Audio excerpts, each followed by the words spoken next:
Hello and welcome back to Let's Talk Shop. This is the first guest podcast interview for this season. I know the podcast with guests has had a long break. There are 8 solo episodes that I kicked off the season with, and I'm really excited to back them up with these guest interviews with brands who are all wholesaling. And we're going to dig into what's working for them, what's not working, a little bit of mindset and all the things that small business entails. So I'm really excited to welcome Charlotte from Another Loop. Hi, Charlotte. Hi, thank you for having me. Thank you so much for coming. I'm really excited to hear about how your wholesale is going. Could you perhaps start by telling us a little bit more about Another Loop and your business? We are a stationery business. I'm one half of Another Loop. I run it with my partner, Tom. We're based just outside of Newcastle on the coast, and we print majority of everything by hand on our hot foil press that we have in our home studio. We both studied fine art, and a lot of our collections are inspired by graphic design, paper ephemera, sort of bringing that into a more commercial product. I love that. I love that. Also, I can see how a lot of your products are really, they have this modern but still traditional feel, like clean lines, but still with like that kind of, I don't know, authenticity of like a handmade product, which I love. I also love the story about how you had to bring that press upstairs. Yeah, we had to take because we've just got a new one, so we had to take the old one downstairs and bring the new one upstairs all within like one weekend. Those things are not light. No, it got delivered on a pallet and he just sort of left it on the front street and was like, there you go. Good And luck. then it was just you and Tom. Yes. Well done for getting it upstairs.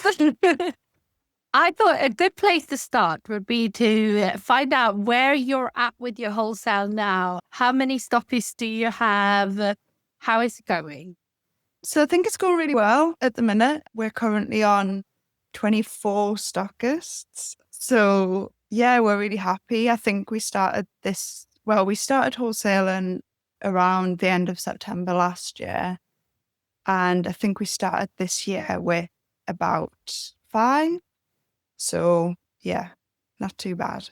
It's really good. And I think your goal, if I remember correctly, for the year initially was 25. Yes, I've got one more to go. What made you decide to start to wholesale? What happened in your business that made you make that decision? So we've been sort of Another Loop in some way since 2019, so quite a while. But we've been focusing more on personalized stationery and like stationery services sort of thing. But we felt like we were hitting a bit of a ceiling to how much we could grow the business. And we had so many ideas that we wanted to do. And we felt like the quickest way to lots of new products that we wanted to do instead of working on stuff for other people was to wholesale. And I felt as well like I'm not very good at the outward facing part of the business, like Instagram and doing reels and things. And I felt like unless I went viral, it would be really hard to grow this side of the product business without that, and thought that wholesale was a little bit more like a smoother, steadier way of growing. I love that. And do you feel like that was the right decision? Definitely. I'm so glad that we decided to do it the way that we're doing, because I feel a lot more in control of the way that the business is growing than if I was just selling sort of straight to customers. I always agree with that too. You know that if you contact enough people enough times, they're going to want your products because you're selling. Yeah. So what was your biggest hesitation about getting started? Or, well, not about getting started, but maybe approaching retailers?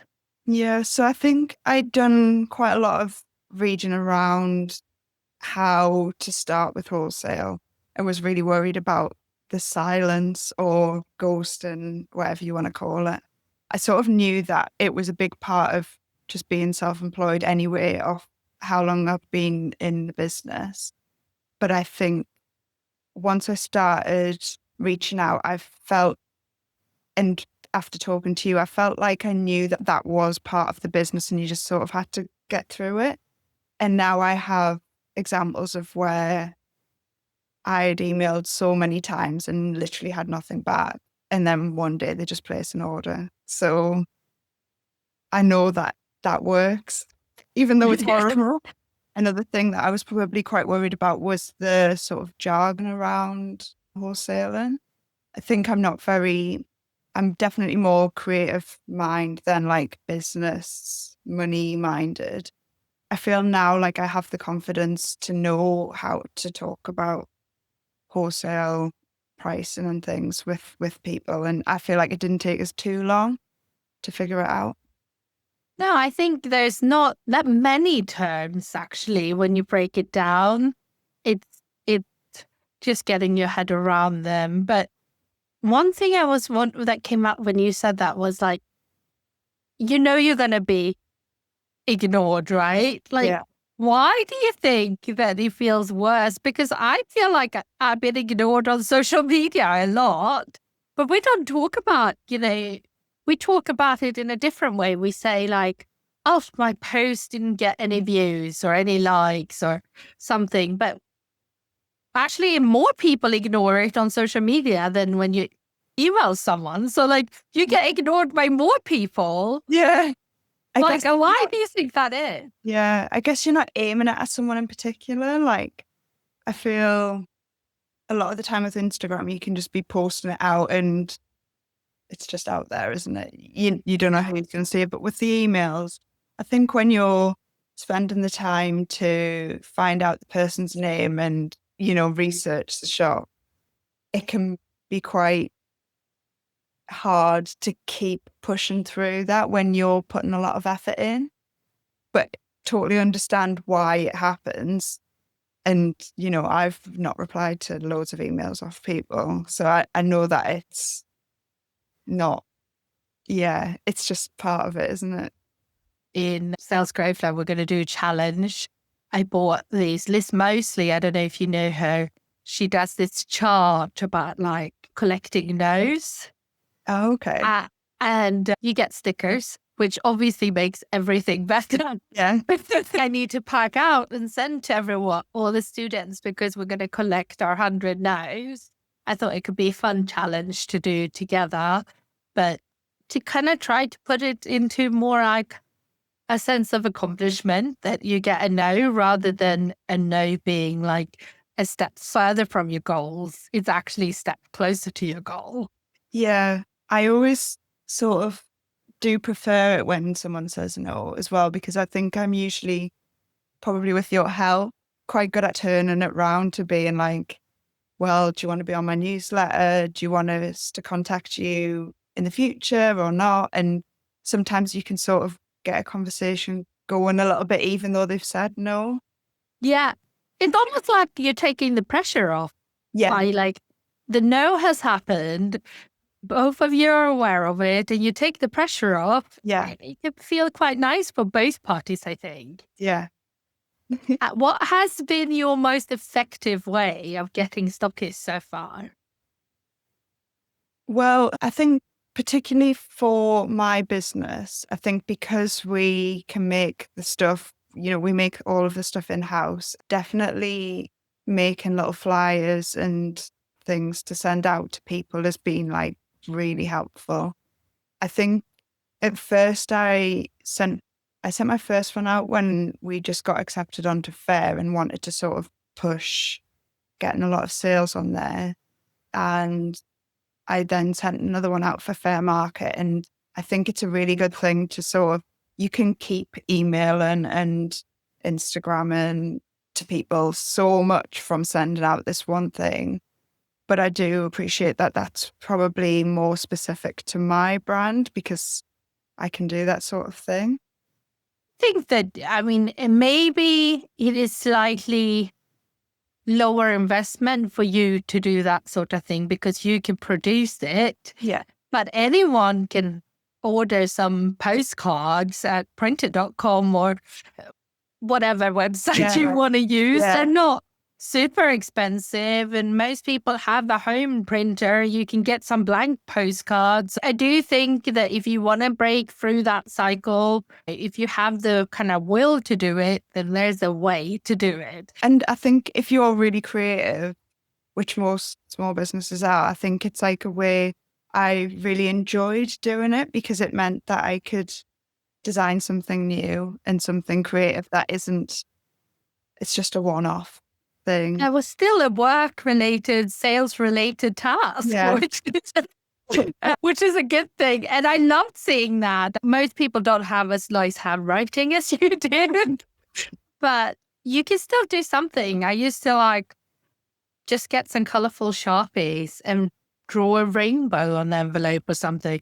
Just something to make it not be like a boring bill invoice looking thing. Yeah. Picture stamps as well, they really help.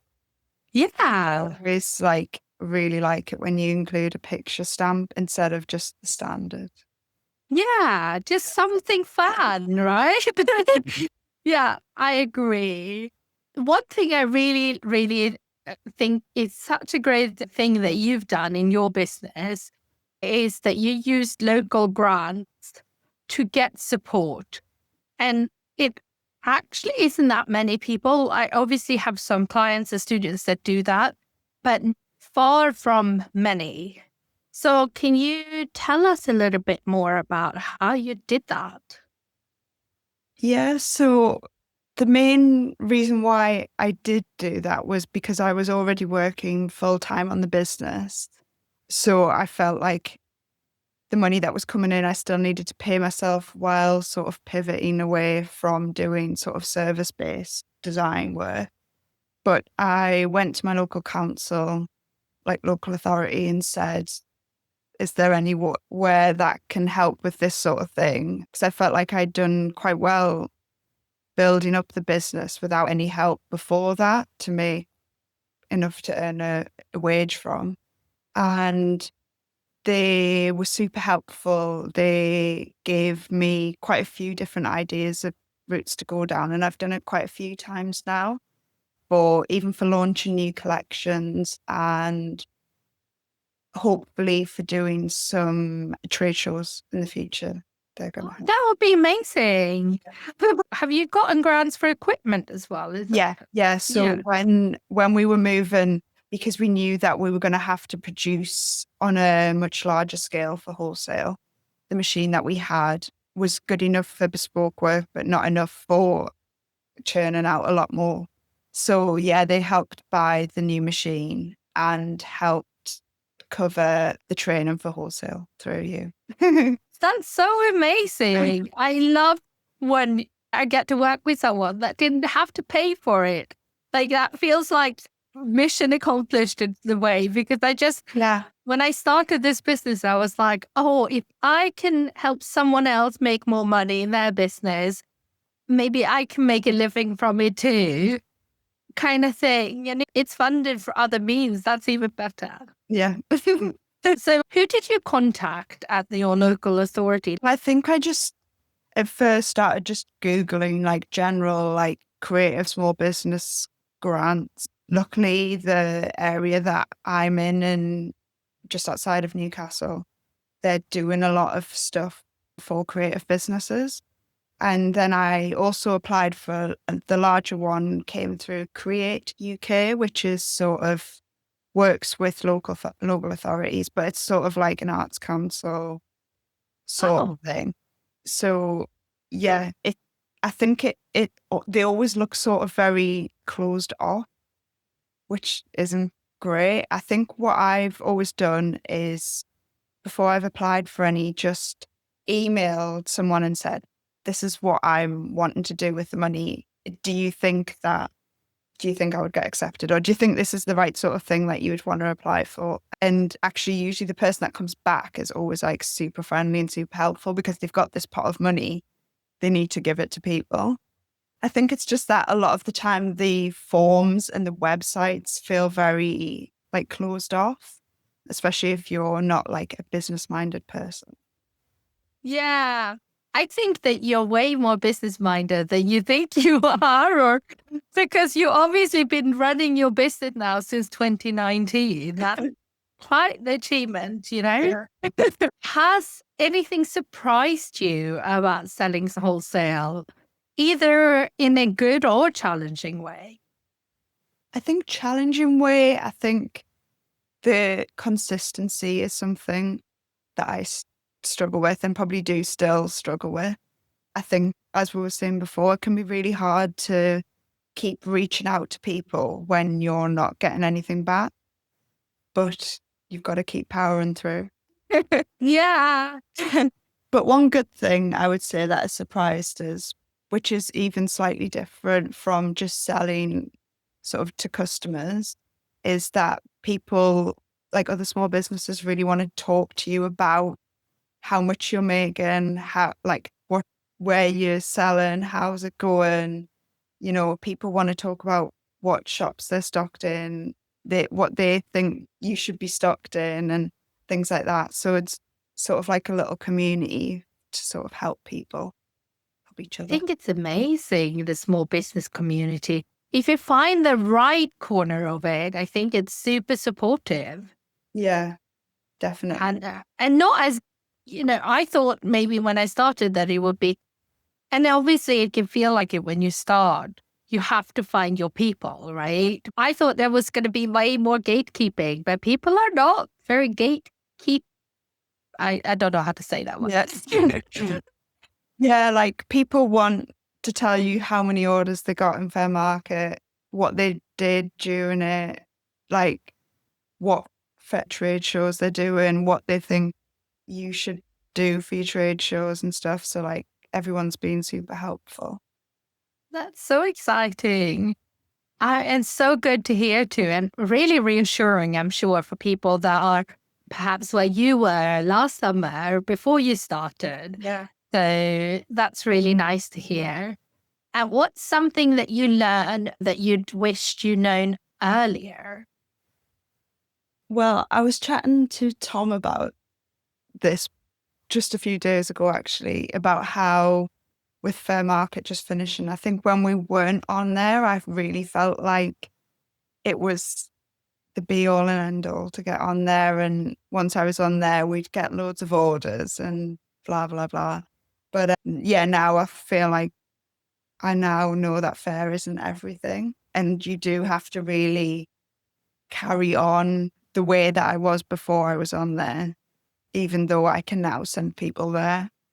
I think, yeah, that's so true. Like if people think the same way about trade shows, right? That it's the magic missing bullet, if you will. And that when you do that one thing, everything else that you've been doing can stop. Yeah.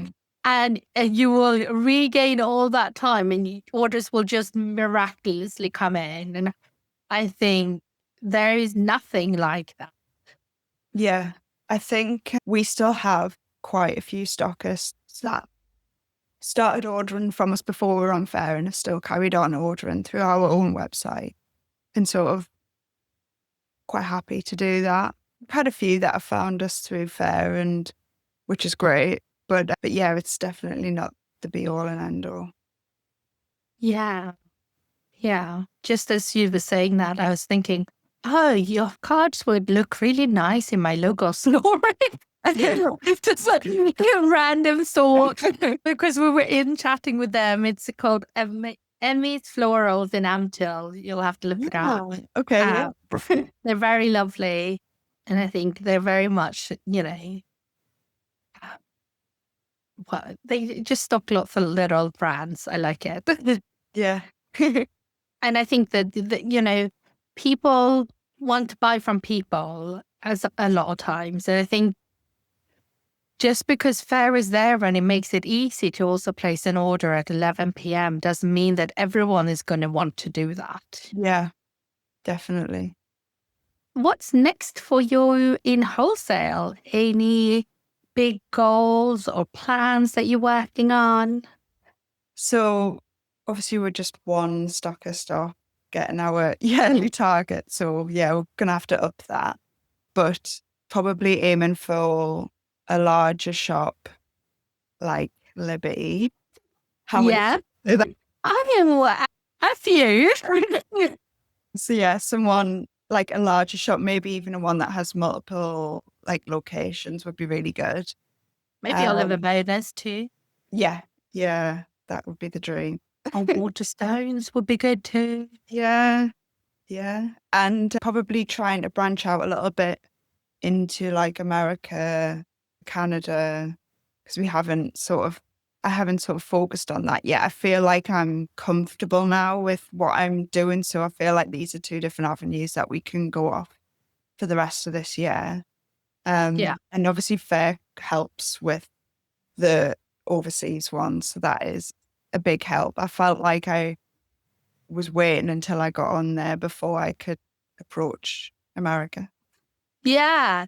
No, I mean, that is one thing that I think Fair has really done. All these similar platforms, shall we say, they really open up the world. Of course, maybe the orange person has like ruined that slightly with his Yeah. tariffs. But, the Fair and marketplaces, I think, really opened up the world to small or micro businesses Yeah. who before would not have considered exporting until they were way more established, right? Yeah. And I think that's I think that's a big positive. Yeah. So one thing that I mean, every season I try to like ask one question in the end that I ask every podcast guest. So this season, I've decided to go with what's been your proudest moment so far in business? I think when I do in-person markets and things, when people sort of say, "Oh yeah, I've heard of you," in a good way. But yeah, they recognize our products and recognize us. It doesn't really happen that much because I don't do many in-person things now. But yeah, just sort of spreading the word of the business is makes us really proud.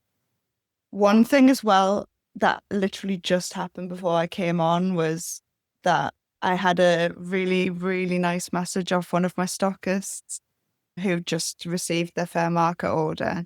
I think it's like her fourth order, and she just sort of was like, "You're a joy to work with. Keep doing what you're doing.